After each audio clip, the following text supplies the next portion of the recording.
El fuego de la hoguera, de Jack London.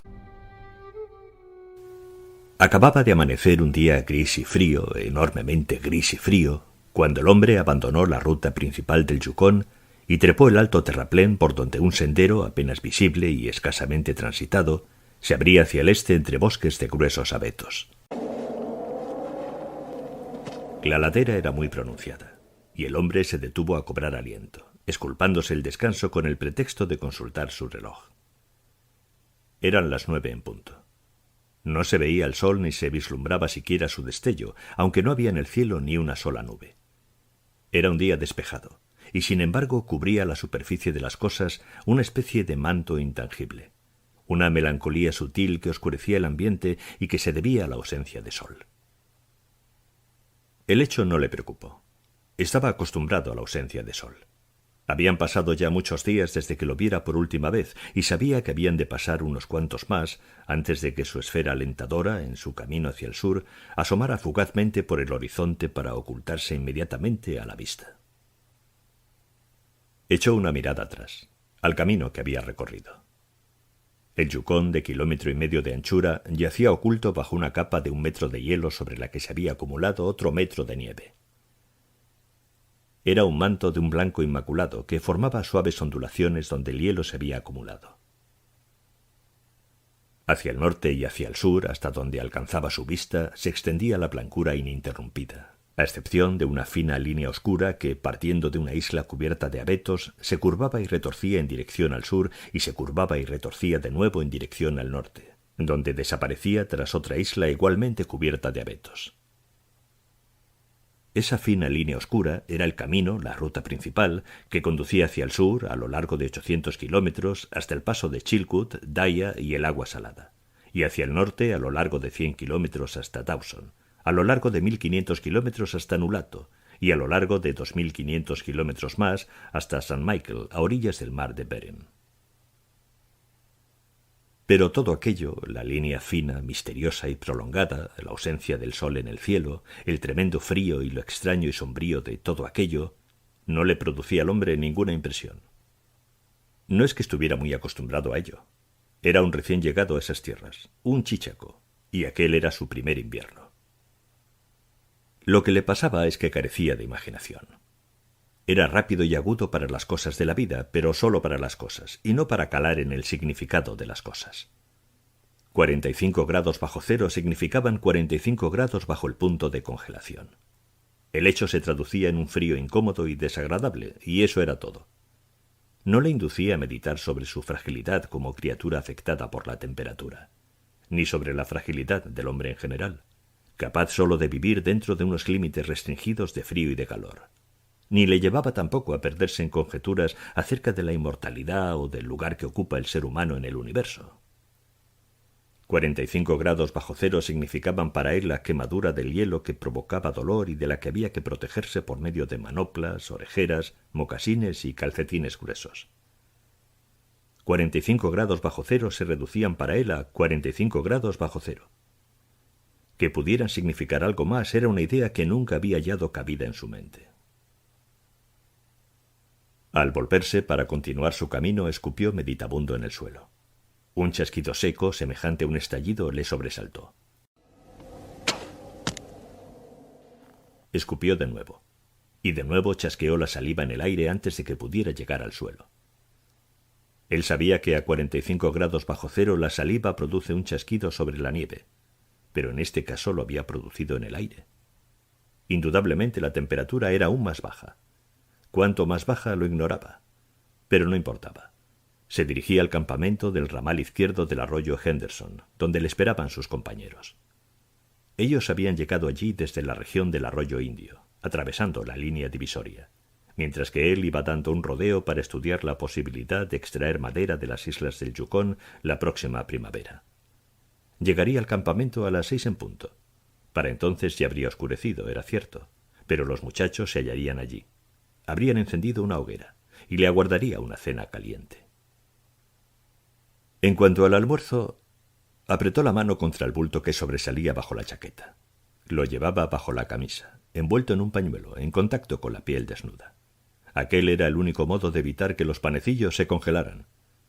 Sonrió con placer al recordar aquellos panecillos abiertos, empapados en grasa de cerdo, que encerraban generosas lonchas de tocino frito. Se introdujo entre los gruesos abetos. El sendero era apenas visible. Habían caído 30 centímetros de nieve desde que pasara el último trineo, y se alegró de viajar a pie y ligero de equipaje. De hecho, no llevaba más que el almuerzo envuelto en el pañuelo. Le sorprendió, sin embargo, la intensidad del frío. Sí, ciertamente hacía frío, se dijo, mientras se frotaba la nariz y las mejillas insensibles con la mano enfundada en una manopla.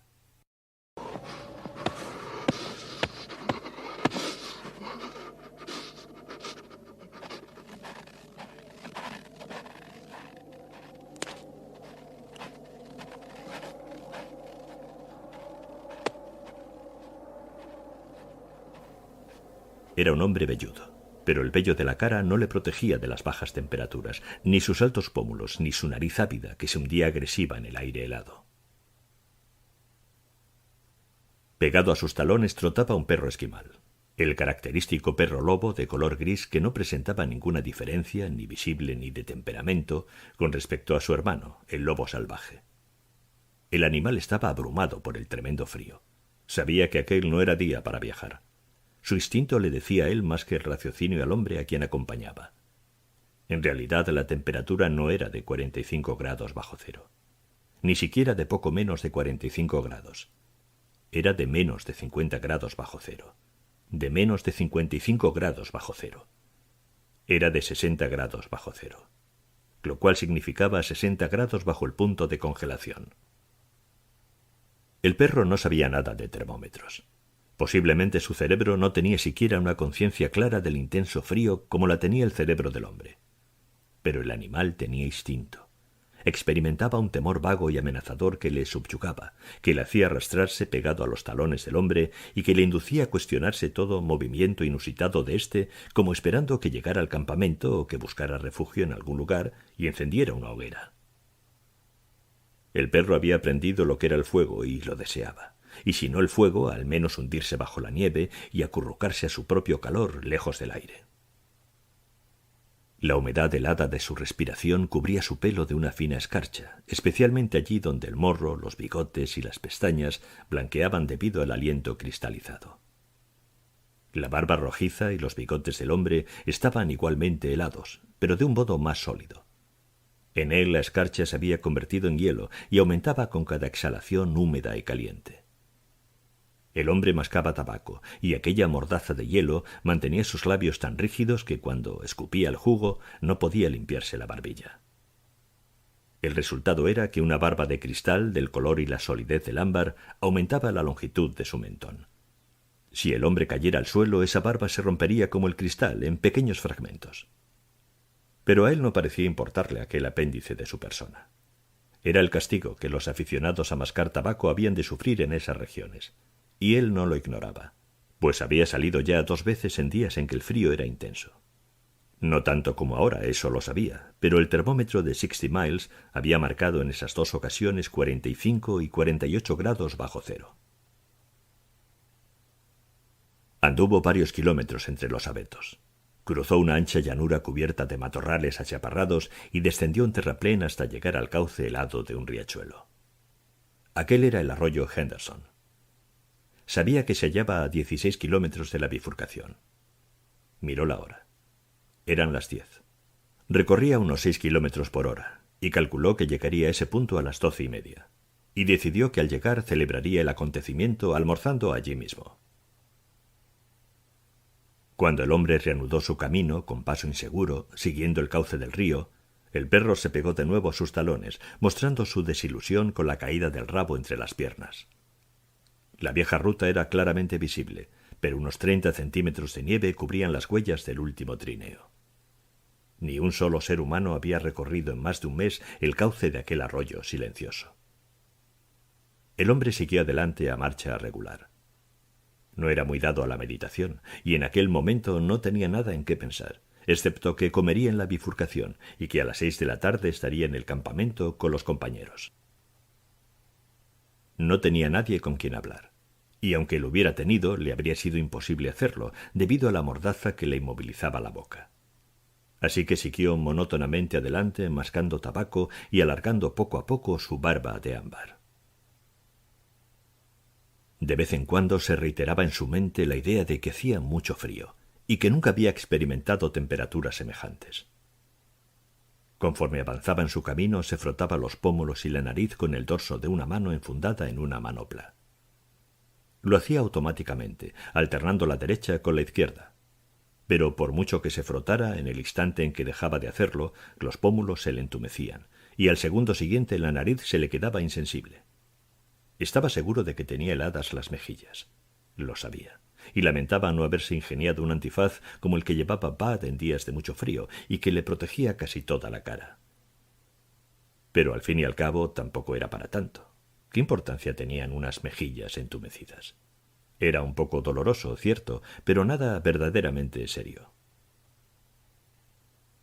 A pesar de que su mente estaba vacía de pensamientos, era buen observador, y reparó en los cambios que había experimentado el arroyo, en las curvas y los meandros, y en las acumulaciones de troncos y ramas provocadas por el deshielo de la primavera. Y tenía especial cuidado en mirar dónde ponía los pies. En cierto momento, al doblar una curva, se detuvo sobresaltado como un caballo espantado. Retrocedió unos pasos y dio un rodeo para evitar el lugar donde había pisado. El arroyo, el hombre lo sabía, estaba helado hasta el fondo. Era imposible que corriera el agua en aquel invierno ártico. Pero sabía también que había manantiales que brotaban en las laderas y corrían bajo la nieve y sobre el hielo del río. Sabía que ni el frío más intenso helaba esos manantiales y no ignoraba el peligro que representaban. Eran auténticas trampas. Ocultaban bajo la nieve charcos de agua de una profundidad que oscilaba entre 7 centímetros y 1 metro. En ocasiones estaban cubiertos por una fina capa de hielo de 1 centímetro de grosor, oculta a su vez por la nieve. Otras veces alternaban las capas de agua y de hielo, de modo que si uno rompía la primera, continuaba rompiendo las sucesivas, mojándose en ocasiones hasta la cintura. Por eso había retrocedido con pánico. Había notado cómo cedía el suelo bajo sus pies y había oído el crujido de una fina capa de hielo oculta bajo la nieve. Mojarse los pies a aquella temperatura era peligroso. En el mejor de los casos representaría un retraso, pues se vería obligado a detenerse y a hacer una hoguera, al calor de la cual calentarse los pies y secar sus mocasines y sus calcetines. Se detuvo a estudiar el cauce y las orillas del río, y decidió que la corriente de agua venía de la derecha. Reflexionó unos instantes mientras se frotaba las mejillas y la nariz, y luego dio un pequeño rodeo por la izquierda, pisando con cautela y asegurándose cuidadosamente de dónde ponía los pies. Una vez pasado el peligro, se metió en la boca una nueva porción de tabaco y reemprendió el camino a buen paso.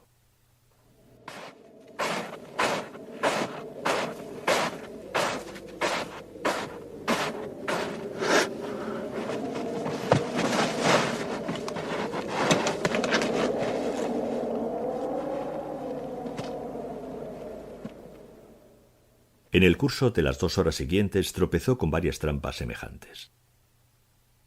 Generalmente, la nieve acumulada sobre los charcos ocultos tenía un aspecto hundido y glaseado que advertía del peligro.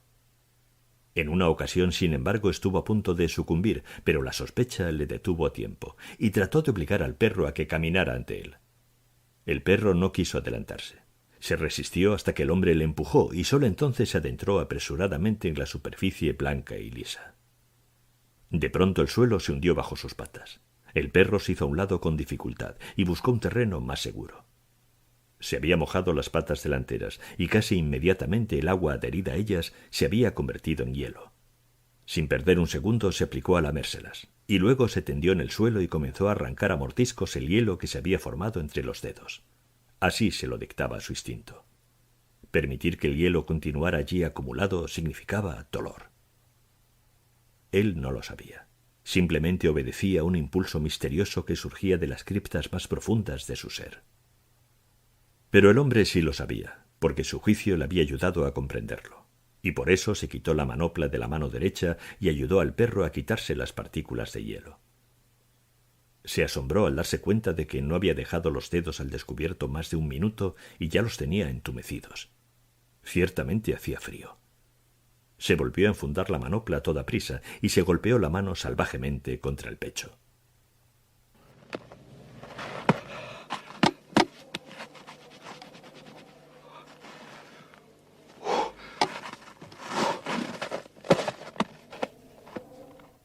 A las 12 el día había alcanzado la máxima claridad, pero el sol había descendido demasiado hacia el sur en su viaje invernal como para poder aparecer sobre el horizonte. La tierra se interponía entre él y el arroyo Henderson, donde el hombre caminaba a mediodía bajo un cielo despejado sin proyectar sombra alguna. A las 12:30 en punto llegó a la bifurcación. Estaba contento de la marcha que llevaba. Si seguía así, a las 6 estaría con sus compañeros. Se desabrochó la chaqueta y la camisa y sacó el almuerzo. La acción no le llevó más de 15 segundos y sin embargo notó que la sensibilidad huía de sus dedos. No volvió a ponerse la manopla, sino que se limitó a sacudirse los dedos contra el muslo una docena de veces. Luego se sentó sobre un tronco cubierto de nieve a comerse su almuerzo. El dolor que le había provocado sacudirse los dedos contra las piernas se desvaneció tan pronto que le sorprendió. No había llegado siquiera a morder el primer panecillo. Volvió a sacudir los dedos repetidamente y los enfundó en la manopla, descubriendo la otra mano para comer. Trató de morder un bocado, pero la mordaza de hielo le impidió abrir la boca. Se había olvidado de hacer una hoguera para derretirla. Se rió de su descuido, y mientras se reía notó que los dedos expuestos se le habían quedado entumecidos. Sintió también que las punzadas que había notado en los pies al sentarse se hacían cada vez más tenues. Se preguntó si sería porque los pies se habían calentado o porque habían perdido sensibilidad. Movió los dedos de los pies dentro de los mocasines y comprobó que los tenía entumecidos. Se puso la manopla apresuradamente y se levantó. Estaba un poco asustado. Dio una serie de patadas contra el suelo hasta que volvió a sentir las punzadas de nuevo. Ciertamente hacía frío, pensó. Aquel hombre del arroyo del azufre había tenido razón al decir que en aquella región el frío podía ser estremecedor. Y pensar que cuando se lo dijo él se había reído. No había que darle más vueltas. Hacía un frío de 1000 demonios. Paseó de arriba abajo, dando fuertes patadas en el suelo y frotándose los brazos con las manos, hasta que al volver a calentarse se tranquilizó. Sacó entonces las cerillas y comenzó a preparar una hoguera. En el nivel más bajo de un arbusto cercano encontró un depósito de ramas acumuladas por el deshielo la primavera anterior. Añadiendo ramas poco a poco a las primeras llamas, logró hacer pronto una formidable hoguera al calor de la cual derritió su mordaza de hielo y a cuyo abrigo pudo comerse los panecillos.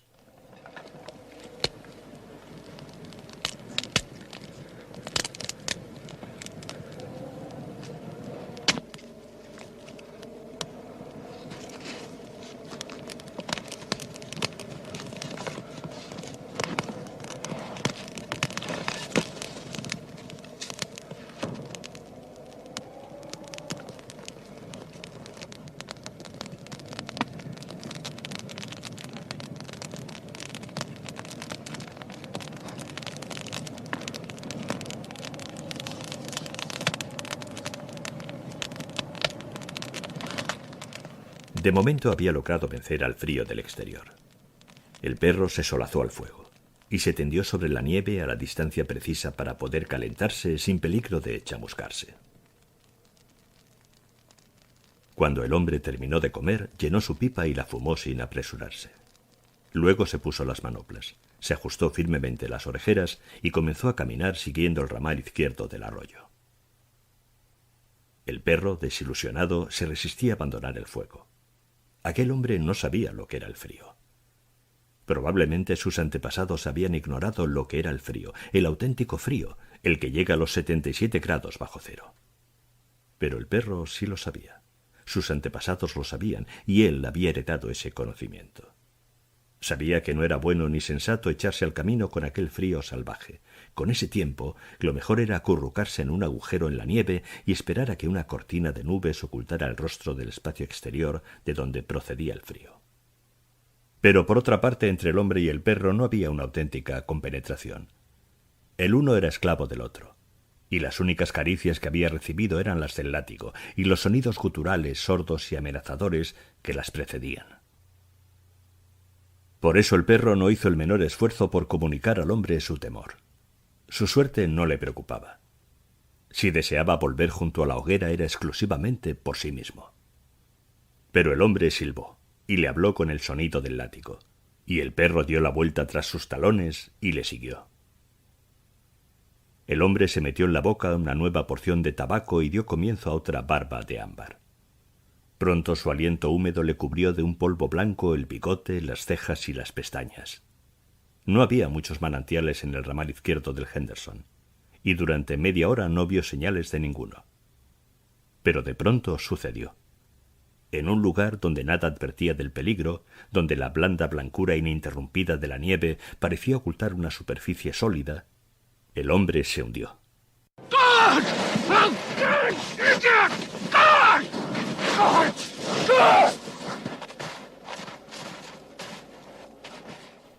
No fue mucho, pero antes de lograr ponerse en pie en terreno firme se había mojado hasta la rodilla. Se enfureció y maldijo en voz alta su suerte. Quería llegar al campamento a las 6 en punto y aquel percance representaba una hora de retraso. Ahora tendría que encender una hoguera y esperar a que se le secaran los calcetines y los mocasines. Con aquel frío no podía hacer otra cosa, eso sí lo sabía. Se volvió hacia el terraplén que formaba la ribera del riachuelo y subió a lo alto. Allá arriba, entre las ramas más bajas y en torno a los troncos de varios abetos pequeños, encontró un depósito de leña seca formado por ramas principalmente, pero también por algunas ramillas de menor tamaño y de briznas de hierba del año anterior. Arrojó sobre la nieve las ramas más grandes.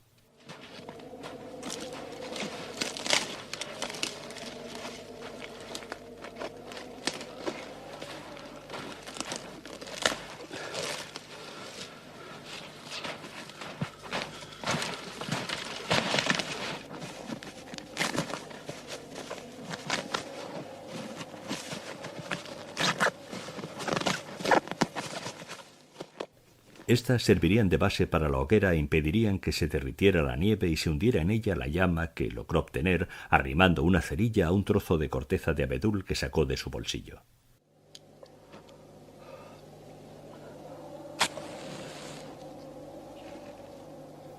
La corteza de abedul ardía con más facilidad que el papel. Tras colocar la corteza sobre la base de troncos, comenzó a alimentar la llama con briznas de hierba seca y con las ramas de menor tamaño.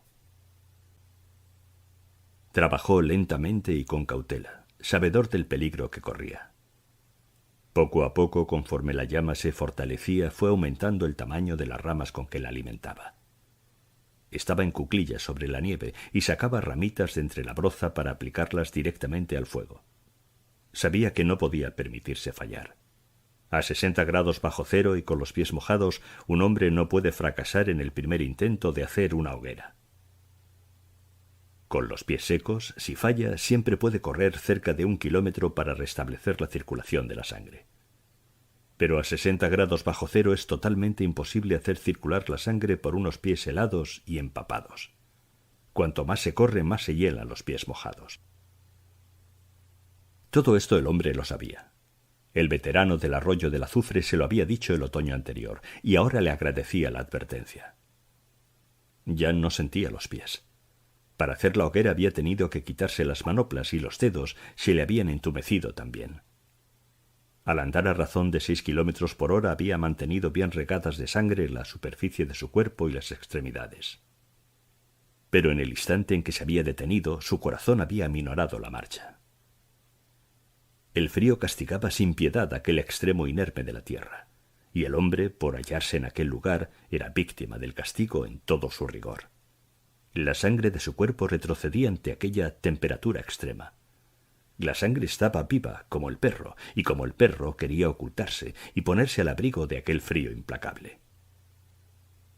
Mientras el hombre había andado a 6 kilómetros por hora, había obligado a la sangre a circular, de grado o por fuerza, hasta la superficie.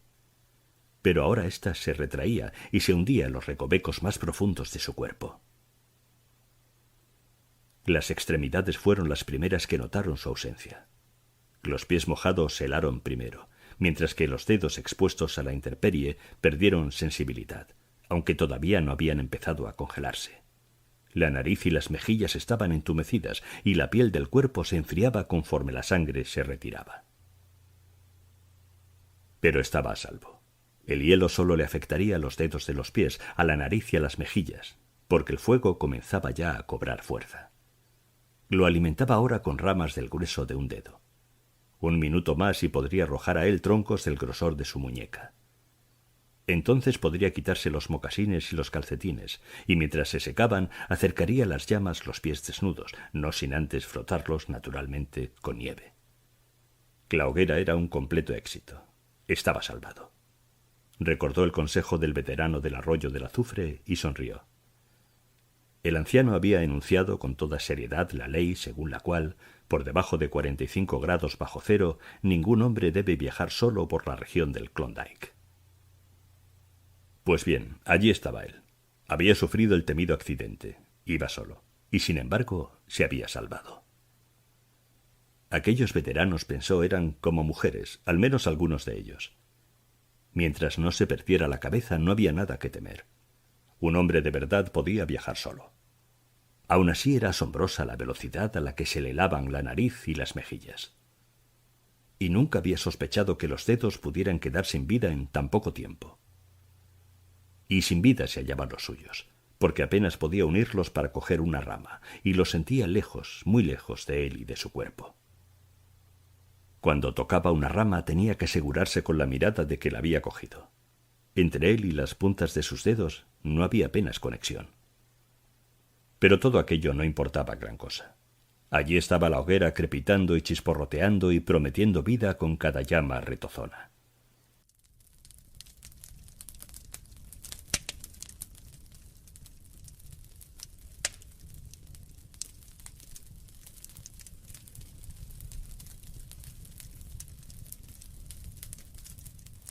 Trató de quitarse los mocasines. Estaban cubiertos de hielo. Los gruesos calcetines alemanes se habían convertido en láminas de hierro que le llegaban hasta media pantorrilla. Los cordones de los mocasines eran cables de acero anudados y enredados en extraña pugna. Durante unos momentos trató de deshacer los nudos con los dedos. Luego, dándose cuenta de la inutilidad del esfuerzo, sacó su cuchillo. Pero antes de que pudiera cortar los cordones ocurrió la tragedia. Fue culpa suya, o mejor dicho, consecuencia de un error suyo. No debió hacer la hoguera bajo las ramas del abeto. Debió hacerla en un claro. Pero le había resultado más sencillo recoger el material de entre las ramas y arrojarlo directamente al fuego. Las ramas del árbol bajo en el que se hallaba estaban cubiertas de nieve. El viento no había soplado en varias semanas y las ramas estaban totalmente cargadas. Cada vez que había cogido una rama, había comunicado al árbol una leve agitación, imperceptible a su entender, pero suficiente como para provocar el desastre. En lo más alto del árbol, una rama volcó su carga de nieve. Esta cayó sobre las ramas inferiores y el proceso continuó hasta afectar a todo el árbol. La nieve creció como en una avalancha y cayó sin previo aviso sobre el hombre y sobre la hoguera.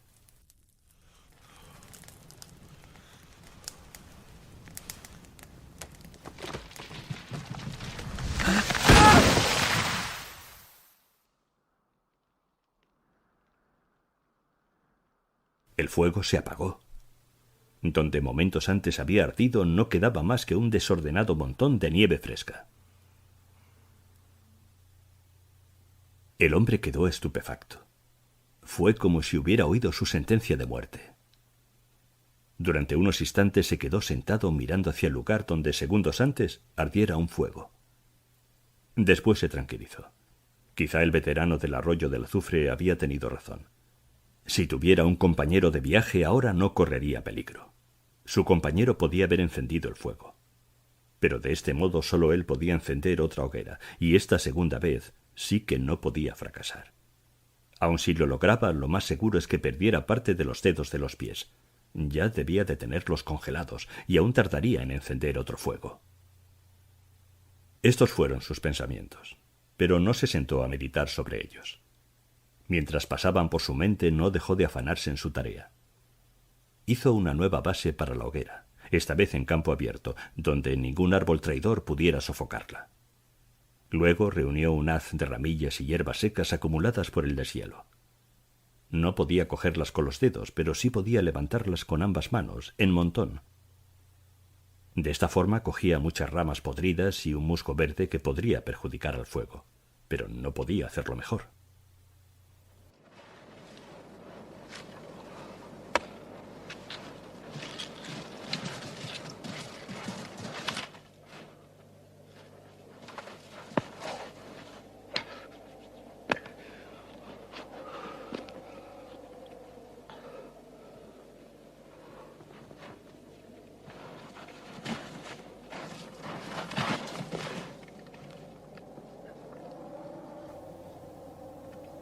Trabajó metódicamente.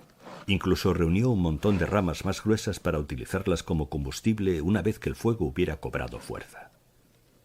Y mientras trabajaba, el perro le miraba con cierta ansiedad reflejándose en sus ojos, porque le consideraba el encargado de proporcionarle fuego, y el fuego tardaba en llegar. Cuando todo estuvo listo, el hombre buscó en su bolsillo un segundo trozo de corteza de abedul. Sabía que estaba allí, y aunque no podía sentirlo con los dedos, lo oía crujir mientras revolvía en sus bolsillos. Por mucho que lo intentó, no pudo hacerse con él. Y mientras tanto no se apartaba de su mente la idea de que con cada segundo que pasaba los pies se le helaban más y más. Comenzó a invadirle el pánico, pero supo luchar contra él y conservar la calma. Se puso las manoplas con los dientes y blandió los brazos en el aire para sacudir después con fuerza las manos contra los costados.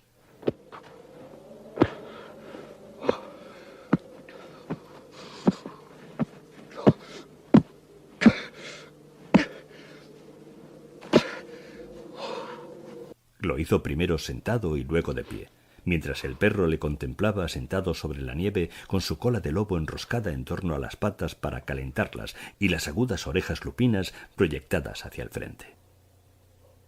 Y el hombre, mientras sacudía y agitaba en el aire los brazos y las manos, sintió una enorme envidia por aquella criatura, caliente y segura bajo su cobertura natural. Al poco tiempo sintió la primera señal de un asomo de sensación en sus dedos helados. El suave cosquilleo inicial se fue haciendo cada vez más fuerte hasta convertirse en un dolor agudo, insoportable, pero que él recibió con indecible satisfacción. Se quitó la manopla de la mano derecha y se dispuso a buscar la astilla. Los dedos expuestos comenzaban de nuevo a perder sensibilidad. Luego sacó un manojo de cerillas de sulfuro, pero el tremendo frío había entumecido ya totalmente sus dedos. Mientras se esforzaba por separar una cerilla de las otras, el paquete entero cayó al suelo. Trató de recogerlo, pero no pudo. Los dedos muertos no podían ni tocar ni coger. Ejecutaba cada acción con una inmensa cautela. Dejó de pensar en sus pies, su nariz y sus mejillas heladas y se entregó en cuerpo y alma a la tarea de recoger del suelo las cerillas.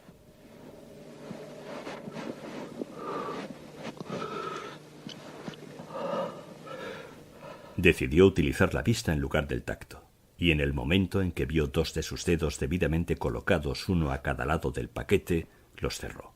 O mejor dicho, quiso cerrarlos, pero la comunicación estaba ya totalmente cortada y los dedos no le obedecieron. Se puso la manopla derecha y se sacudió la mano salvajemente contra la rodilla.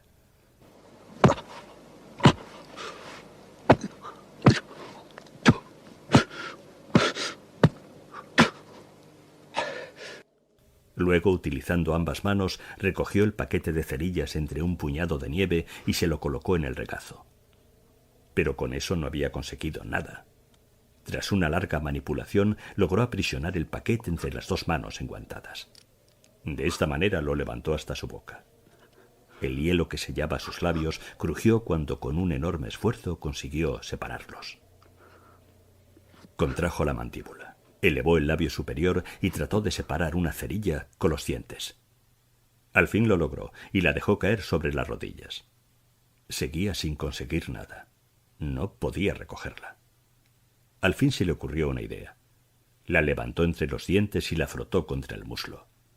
20 veces repitió la operación hasta que logró encenderla. Sosteniéndola entre los dientes, la acercó a la corteza de abedul.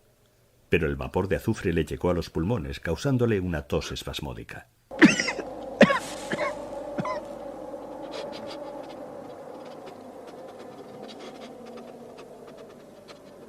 La cerilla cayó sobre la nieve y se apagó.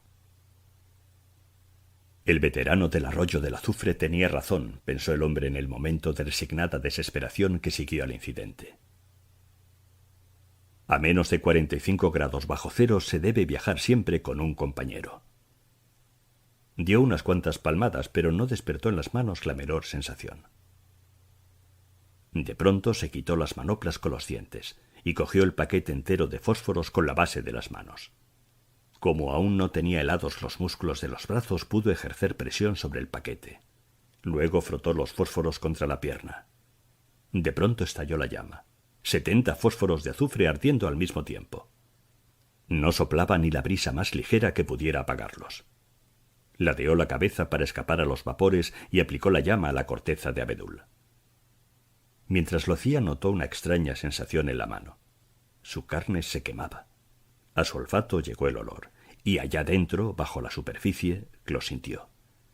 La sensación se fue intensificando hasta convertirse en un dolor agudo.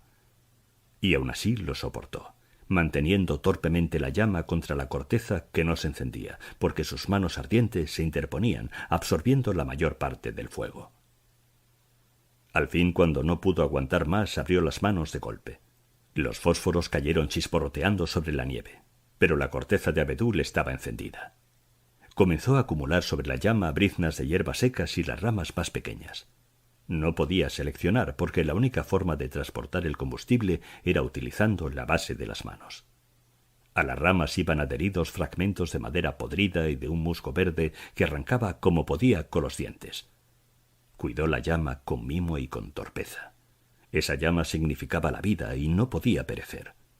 La sangre se retiraba de la superficie de su cuerpo y el hombre comenzó a tiritar y moverse torpemente. Un montón de musgo verde cayó sobre la pequeña hoguera. Trató de apartarlo, pero el temblor de los dedos desbarató el núcleo del fuego. Las ramillas y las hierbas se disgregaron. Quiso reunirlas de nuevo, pero a pesar del enorme esfuerzo que hizo por conseguirlo, el temblor de sus manos se impuso y las ramas se dispersaron sin remedio. Cada una de ellas elevó en el aire una pequeña columna de humo y se apagó. El hombre, el encargado de proporcionar el fuego, había fracasado. Mientras miraba apáticamente a su alrededor, su mirada cayó sobre el perro, que, sentado frente a él, al otro lado de los restos de la hoguera, se movía con impaciencia, levantando primero una pata, luego la otra, y pasando ansiosamente de una a otra el peso de su cuerpo. Al ver al animal se le ocurrió una idea descabellada. Recordó haber oído la historia de un hombre que, sorprendido por una tormenta de nieve, había matado a un novillo, lo había abierto en canal y había logrado sobrevivir introduciéndose en su cuerpo. Mataría al perro e introduciría sus manos en el cuerpo caliente hasta que la insensibilidad desapareciera. Después encendería otra hoguera. Llamó al perro, pero el tono atemorizado de su voz asustó al animal, que nunca le había oído hablar de forma semejante. Algo extraño ocurría, y su naturaleza desconfiada olfateaba el peligro. No sabía de qué se trataba, pero de algún modo, en algún lugar de su cerebro, se despertó el temor al hombre. Al oír su voz agachó las orejas y redobló sus inquietos movimientos, pero no acudió a la llamada. El hombre se arrastró a 4 patas hasta él. Su postura inusitada despertó de nuevo sospechas en el perro, que se hizo a un lado atemorizado. El hombre se sentó en la nieve unos momentos y luchó por conservar la calma.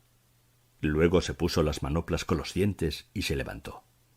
Tuvo que mirar al suelo primero para asegurarse de que se había levantado, porque la ausencia de sensibilidad en los pies le había hecho perder el contacto con la tierra. Al verle en posición erecta, el perro comenzó a dejar de sospechar. Y cuando el hombre le habló de nuevo en tono autoritario, con el sonido del látigo en la voz, volvió a su servilismo acostumbrado y le obedeció. En el momento en que llegaba a su lado, el hombre perdió el control. Extendió los brazos hacia él y comprobó con auténtica sorpresa que las manos no se cerraban, que no podía doblar los dedos, ni notaba la menor sensación. Había olvidado que estaban ya helados y que el proceso se agravaba por momentos. Aún así, todo sucedió con tal rapidez que antes de que el perro pudiera escapar había aferrado su cuerpo entre los brazos. Se sentó en la nieve y lo mantuvo apretado contra él, mientras el perro se debatía por desasirse. Aquello era lo único que podía hacer, apretarlo contra sí y esperar. Se dio cuenta de que no podía matarlo, que le era imposible. Con las manos heladas no podía sacar ni empuñar el cuchillo, ni tampoco asfixiar al animal. Al fin lo soltó, y el perro escapó con el rabo entre las piernas sin dejar de gruñir. Se detuvo a unos 13 metros de distancia y desde allí estudió al hombre con curiosidad, con las orejas enhiestas proyectadas hacia el frente. El hombre se buscó las manos con la mirada y las halló colgando de los extremos de sus brazos. Le pareció extraño tener que utilizar la vista para encontrarlas. Blandió los brazos en el aire golpeándose las manos enguantadas contra los costados.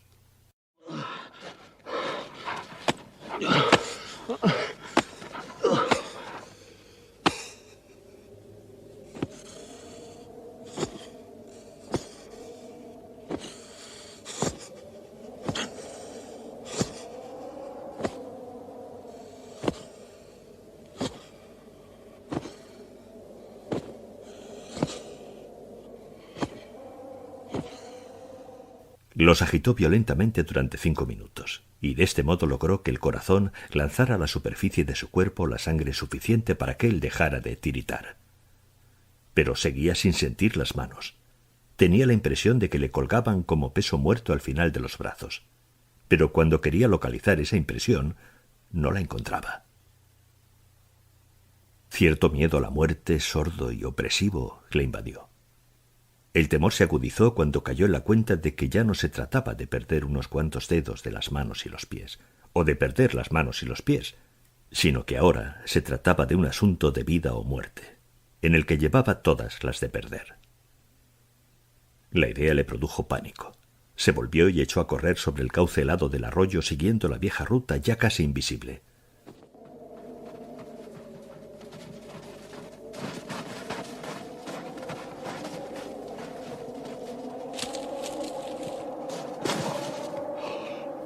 El perro trotaba a su lado a la misma velocidad. Corrió ciegamente, sin propósito ni fin, con un miedo que no había sentido anteriormente en su vida. Mientras corría desalado entre la nieve, comenzó a ver las cosas de nuevo.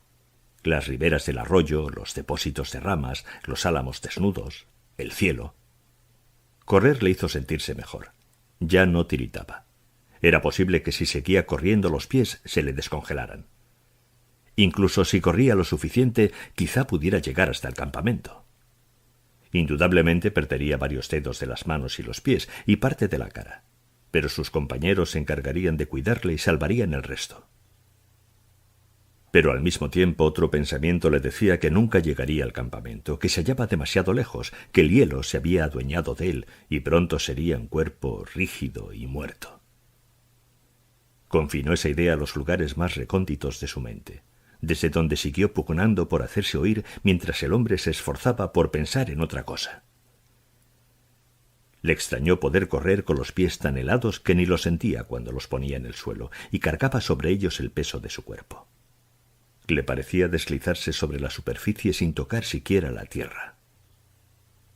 En alguna parte había visto un Mercurio alado, y en aquel momento se preguntó si Mercurio sentiría lo mismo que él al volar sobre la tierra.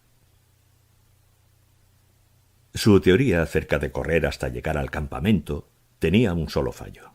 Su cuerpo carecía de la resistencia necesaria. Varias veces tropezó y se tambaleó, y al fin cayó al suelo.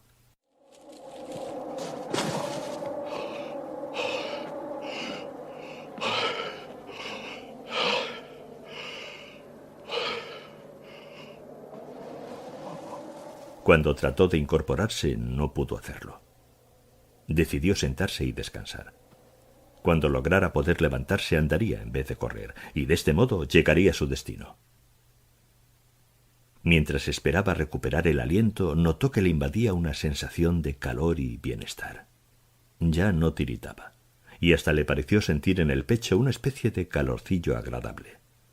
Y sin embargo, cuando se tocaba la nariz y las mejillas, no experimentaba ninguna sensación. A pesar de haber corrido del modo en que lo había hecho, no había logrado que se deshelaran, como tampoco las manos ni los pies. De pronto se le ocurrió que el hielo debía ir ganando terreno en su cuerpo. Trató de pensar en otra cosa, de olvidarse de ello. La idea despertaba en él una sensación de pánico y tenía miedo al pánico. Pero el pensamiento iba afianzándose y persistiendo hasta que creó la visión de su propio cuerpo totalmente helado. No pudo soportarlo y empezó a correr otra vez salvajemente. En cierto momento dejó de correr y comenzó a caminar, pero la idea de que el hielo seguía apoderándose de él le impulsó a correr de nuevo. Y siempre que corría el perro le seguía, pegado a sus talones. Cuando cayó por segunda vez el animal se detuvo, enroscó el rabo sobre las patas delanteras y se sentó mirándole con una extraña fijeza. El calor y la seguridad de que disfrutaba enojaron al hombre de tal modo que le insultó hasta que el animal agachó las orejas con gesto contemporizador. Esta vez el temblor invadió al hombre con mayor rapidez. Perdía la batalla contra el hielo que atacaba por todos los flancos a la vez. Esta idea le hizo correr de nuevo, pero no pudo sostenerse en pie más de 30 metros. Tropezó y cayó de bruces sobre la nieve. Aquella fue la última vez que sintió pánico. Cuando recuperó el aliento y se dominó, comenzó a pensar en recibir a la muerte con dignidad. La idea, sin embargo, no se le presentó de entrada en estos términos. Pensó primero que había sido ridículo correr como corre una gallina con la cabeza cortada. Aquel fue el símil que primero se le ocurrió. Si tenía que morir de frío, al menos lo haría con cierta decencia. Y con esa paz recién estrenada llegaron los primeros síntomas de sopor.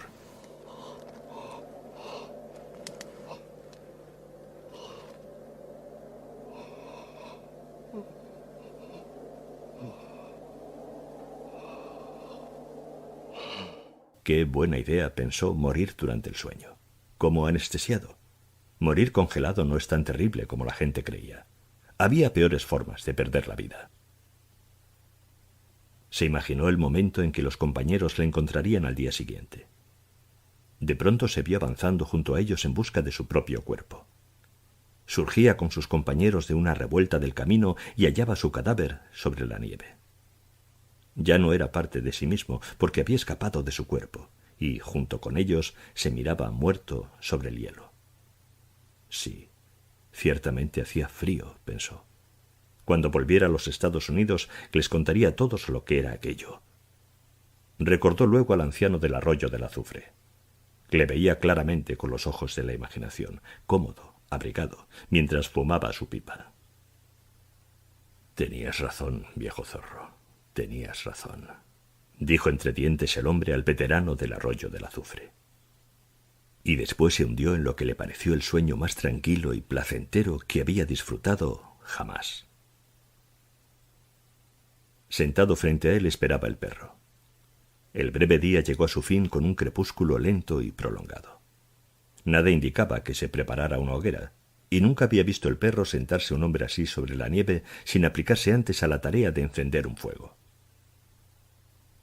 Conforme el crepúsculo se fue apagando, fue dominándole el ansia de la hoguera, y mientras alzaba y movía las patas delanteras, comenzó a gañir suavemente, al tiempo que agachaba las orejas en espera del castigo del hombre.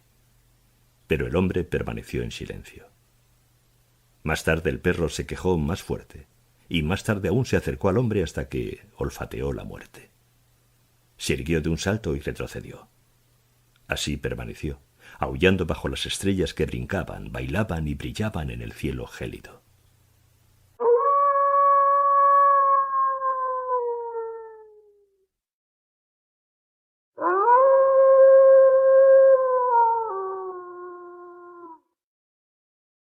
Luego se volvió y avanzó por el camino a un trote ligero, hacia el campamento en el que otros hombres proporcionaban alimento y fuego.